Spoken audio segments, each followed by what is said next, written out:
আসসালামু আলাইকুম। আইগেস ইউনাইটেড সকালের খবরে আমন্ত্রণ জানাচ্ছি আমি ইসমত মিলি। বর্ষা এলেই ঢাকার রাস্তায় শুরু হয় খোঁড়াখুড়ি। উন্নয়নের নামে কখনো ঢাকা ওয়াসা, ডিপিডিসি, কখনো খোদ সিটি কর্পোরেশন নিজে জনগণের জন্য গর্ত খোঁড়ে। এতে জনদুর্ভোগ পৌঁছায় চরমে। পুরো ঢাকা জুড়ে যেন খননের মহা উৎসব চলছে। সড়ক খননের জন্য যে সময় বেঁধে দেওয়া হয় তাও মানে না সরকারি সংস্থাগুলো।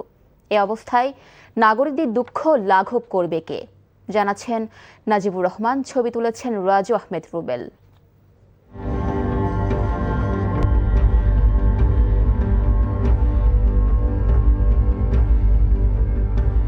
নগরীর অনেক এলাকা আছে যেখানে বেশিরভাগ সড়কের অবস্থা এমন। দীর্ঘদিন ধরে চলা সড়কের এই খোঁড়াখুড়ি যেন শেষ হবার নয়। সড়ক ছেড়ে ফুটপাত দিয়ে হাঁটবেন সেই সুযোগও নেই। বেশিরভাগ ফুটপাতে উকি দিচ্ছে মৃত্যু ফাঁদ। ঢাকার মালিবাগ, ধানমন্ডি, পুরান ঢাকার অনেক সড়কে চলছে সংস্কার কাজের নামে খোঁড়াখুড়ি। নির্দিষ্ট সময় পেরিয়ে গেলেও সেই কাজ এখনও শেষ করতে পারেনি ঢাকার 2 সিটি কর্পোরেশন। এতে ভোগান্তি বাড়ছে কয়েক হাজার পরিবারের। মসজিদে তো যাওয়ার কোনো সম্ভাবনা নাই, কারণ ফুটপাতের রাস্তা দুই কুল দিয়ে মনে করেন যাইতে হয়তো তো মানুষ গাড়ি ঘোড়া নিয়ে চলতে পারে না, দুই সাইড দিয়ে মনে করেন মানুষ আসা যাওয়া করে সবসময়। আমাদের এপার থেকে ওপারে গেলে দেখা যায় অনেকে গাথার ভিতরে পড়ে যায়, অনেক কয়েকজন পড়ছেও এরকমের আমরা চোখে দেখছি। চিকন বলি খুব কষ্ট হচ্ছে চলাফেরার জন্য। ডিএনসিসি এলাকায় মোট 130টি সড়কে চলছে কাটাছেঁড়া। 40টির বেশি সড়ক কেটেছে ঢাকা ওয়াসা, ডিপিডিসি সহ অন্যান্যরা। দক্ষিণ ঢাকার অবস্থা আরও নাজুক। প্রায় 150 সড়কে কাটাছেঁড়া হয়েছে সরকারি সংস্থাগুলোর উন্নয়ন কাজে। সড়কে খোঁড়াখুড়ির কাজ শুরু হলেও সময় মতো তা শেষ হয় না। মানা হয় না সড়ক খনন নীতিমালার কোনো অংশ। যান চলাচল দূরে থাক, আধুনিক যন্ত্র ব্যবহার ছাড়াই সনাতন পদ্ধতিতে চলছে খনন কাজ। বর্ষা মৌসুমকে নিষিদ্ধ সময় ধরা হলেও সে নিয়মের বাস্তবায়ন নেই। প্রশাসকরা জানালেন তাদের অসহায়ত্বের কথা। সেধেও বিষ খেতে হয়, এরকম একটা অবস্থা।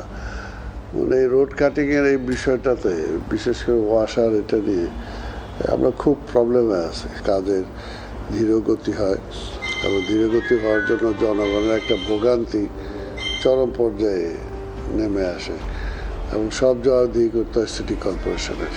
এটা একটা সমস্যা, কিন্তু উপায় নেই।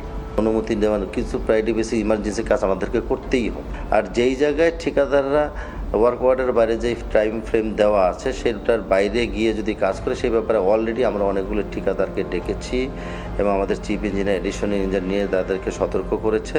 আমরা সেই ব্যাপারে আইনানুগ ব্যবস্থা গ্রহণ করব সেটা বলেছি। পূর্ণ বর্ষা মৌসুম সহ এবছরে প্রায় 450 কিলোমিটার সড়ক খননের পরিকল্পনা আছে ঢাকা ওয়াসার।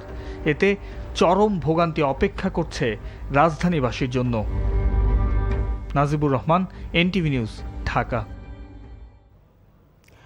বেসরকারি শিক্ষা প্রতিষ্ঠানে শিক্ষক নিয়োগের ক্ষমতা ম্যানেজিং কমিটির হাতে তুলে দেওয়ার ব্রোড সিদ্ধান্তের প্রতিবাদে জাহাঙ্গীরনগর বিশ্ববিদ্যালয় বিক্ষোভ মিছিল করেছে কেন্দ্রীয় শিক্ষার্থী সংসদ।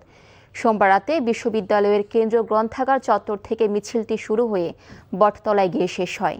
বিক্ষোভ মিছিল শেষে সংক্ষিপ্ত সমাবেশে জাকসু এজিএস ফেরদৌস আল হাসান বলেন, ইতিমধ্যে 18তম শিক্ষক নিবন্ধনে উত্তীর্ণ শিক্ষকদের দলীয়করণের চেষ্টা চলছে, যা গ্রহণযোগ্য নয়। জাকসু জিএস মাজহারুল ইসলাম বলেন, জুলাইয়ের রক্তাক্ত আত্মত্যাগ ছিল বৈষম্য ও দলীয়করণের বিরুদ্ধে মেধাভিত্তিক বাংলাদেশ গড়ার প্রত্যয়ে। অথচ বিএনপি সরকারের আমলে শিক্ষক নিয়োগে ম্যানেজিং কমিটির হাতে ক্ষমতা দেওয়ার উদ্যোগ সে আকাঙ্ক্ষাকে প্রশ্নবিদ্ধ করছে। এতে স্থানীয় প্রভাব, স্বজনপ্রীতি, দলীয় সুপারিশ এবং দুর্নীতির সুযোগ আরও বাড়বে।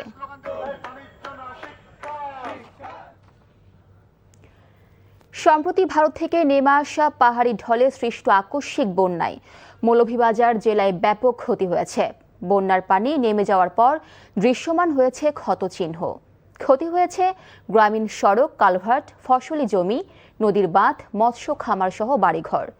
সরকারের সংশ্লিষ্ট দপ্তর বন্যায় ক্ষতির জরিপ কাজ শেষে ঊর্ধ্বতন কর্তৃপক্ষের কাছে বরাদ্দ চেয়েছেন। মৌলভীবাজার থেকে এসএম উমেদ আলীর পাঠানো রিপোর্ট। মৌলভীবাজারে আকস্মিক বন্যায় মনু ধলাই নদীর পানি বিপদসীমা অতিক্রম করে জুলাই মাসের দ্বিতীয় সপ্তাহে নদীর বাঁধ ভেঙে দেখা দেয় ভয়াবহ বন্যা। ওই সময় মনু ও ধলাই নদীর নতুন ও পুরাতন 3টি স্থানে বাঁধ ভেঙে প্রবল বেগে পানি প্রবেশ করে প্লাবিত হয় বিস্তীর্ণ এলাকা। বন্যার পানির স্রোতে ভেসে যায় অনেকের বাড়িঘর, পানির নিচে তলিয়ে গিয়ে ব্যাপক ক্ষতি হয় কৃষকের আউশ, আমন, বীজতলা ও সবজি ক্ষেত। এতটুক পানি আছিল, আপনারা এটা বলছি, আপনারা যদি সহযোগিতা করেন একটা দিন চলতি চুলা দি রান্ধিয়া খাই, গড় রান্ধিয়া খাওয়ার ক্ষমতা নাই। ধান চাউল এটা ফোরসে বস্তাইন ফরিয়া বিজিয়া বাইয়াও গেছে, কিছু রইছেও করো। আমাদের পুষ্কুন্ডির মাছ এবং কি আমাদের এই আলি বেচা নষ্ট হয়ে গেছে। পানির তোরে ক্ষতবিক্ষত হয় এলজিইডির গ্রামীণ রাস্তাঘাট। পানি নেমে যাওয়ার পর সড়কের বিভিন্ন স্থানে ভেসে উঠেছে ভয়াবহ ক্ষয়ক্ষতির চিহ্ন। বন্যার পানির প্রবল স্রোতে ক্ষতিগ্রস্ত হয়েছে জেলার অভ্যন্তরীণ, আঞ্চলিক ও গ্রামীণ সড়ক। 138 কিলোমিটার রাস্তা ক্ষতিগ্রস্ত হয়েছে এবং 7টি ব্রিজ কালভার্ট ক্ষতিগ্রস্ত হয়েছে, যা দ্রুত মেরামত করতে 70 কোটি টাকার প্রয়োজন। ঊর্ধ্বতন কর্তৃপক্ষ বরাবর অবগত করা হয়েছে, বরাদ্দ প্রাপ্তি সাপেক্ষে আমরা দ্রুততর সময়ে এরা মেরামত করার চেষ্টা করব। কৃষি বিভাগের তথ্য বলছে, এবারের বন্যায় জেলায় প্রায় 200 হেক্টর জমির ফসল নষ্ট হয়েছে, যার ক্ষতির পরিমাণ ধরা হয়েছে 36.5 কোটি টাকা। আমরা 1365 জন কৃষকদের বীজ সহায়তা দিয়েছি, প্রতিজনে 5 কেজি করে। এটা তারা ক্ষতি পুষায় উঠতে পারবে। তারপর আমরা 750 জন কৃষককে আমরা চারা তৈরি করে সরাসরি আমন বীজের চারা দেব, যাতে করে তাদের ক্ষতি থেকে পুষায় উঠতে পারে। এছাড়া বন্যায় ক্ষতি হয়েছে নদীর বাঁধ, প্রাণী সম্পদ, ধর্মীয় প্রতিষ্ঠান, শিক্ষা প্রতিষ্ঠান, গভীর ও অগভীর নলকূপ সহ কমিউনিটি ক্লিনিক। ক্ষতিগ্রস্তদের প্রত্যাশা, দ্রুত পুনর্বাসন সহ নদীর বাঁধ মেরামত ও স্থায়ী সমাধানে এগিয়ে আসবে সরকারের সংশ্লিষ্ট বিভাগ। NTV news desk.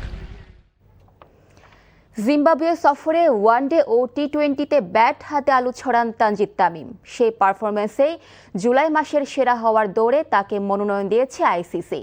তামিম ছাড়াও জুলাই মাসের সেরা হওয়ার দৌড়ে মনোনয়ন পেয়েছেন ওয়েস্ট ইন্ডিজের জাস্টিন গ্রিভস ও ইংল্যান্ডের হ্যারি ব্রুক।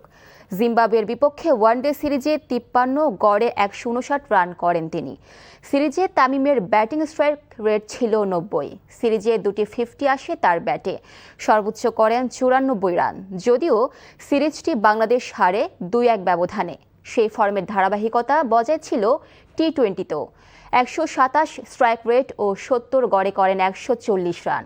সেই সিরিজেও তিনি সর্বোচ্চ রান সংগ্রাহক ছিলেন, দেখা পান 250-এর। ফুটবল। এএফসি চ্যালেঞ্জ লিগের আলাদা ম্যাচে বাংলাদেশ ফুটবল লিগের 2 ক্লাব ফর্টিস এফসি ও বাংলাদেশ পুলিশ এফসি মাঠে নামছে। একই দিনে 2 ক্লাবের অভিষেক হচ্ছে আন্তর্জাতিক প্রতিযোগিতায়। চ্যালেঞ্জ লিগের কোয়ালিফিকেশন রাউন্ডে ফর্টিস এফসি ঢাকায় খেলবে কিরগিজস্তানের মুরাস ইউনাইটেডের বিপক্ষে। ম্যাচটি শুরু হবে বিকেল 3টায়। অন্যদিকে জর্ডানের আম্মানে পুলিশ এফসি খেলবে সিরিয়ার ক্লাব আল ইত্তাহিদ আহলির বিপক্ষে। বাংলাদেশ সময় রাত 11টায় শুরু হবে খেলা। বাংলাদেশ ফুটবল লিগের চ্যাম্পিয়ন ও রানার্স আপ দল এএফসি চ্যালেঞ্জ লিগে খেলার সুযোগ পায়। গত মৌসুমে শিরোপাজয়ী বসুন্ধরা কিংস ও runners up Dhaka Abahani AFC club licence না পাওয়া এবং ফিফার ট্রান্সফার নিষেধাজ্ঞার কারণে বাদ পড়ে। ফলে তৃতীয় স্থানে থাকা ফর্টিস এফসি ও চতুর্থ স্থানের পুলিশ এফসি এর সুযোগ পেয়েছে। সকালের খবর এটুকুই। এই খবরের ভিডিও সহ আপডেট জানতে ভিজিট করুন এনটিভি অনলাইন www.ntvbd.com। এছাড়াও এনটিভির জনপ্রিয় সব অনুষ্ঠান ও খবরের আপডেট জানতে ভিজিট করুন আমাদের ইউটিউব ও ভেরিফাইড ফেসবুক পেজে। 12টায় মধ্যাহ্নের খবর দেখার আমন্ত্রণ রইল। ধন্যবাদ সবাইকে।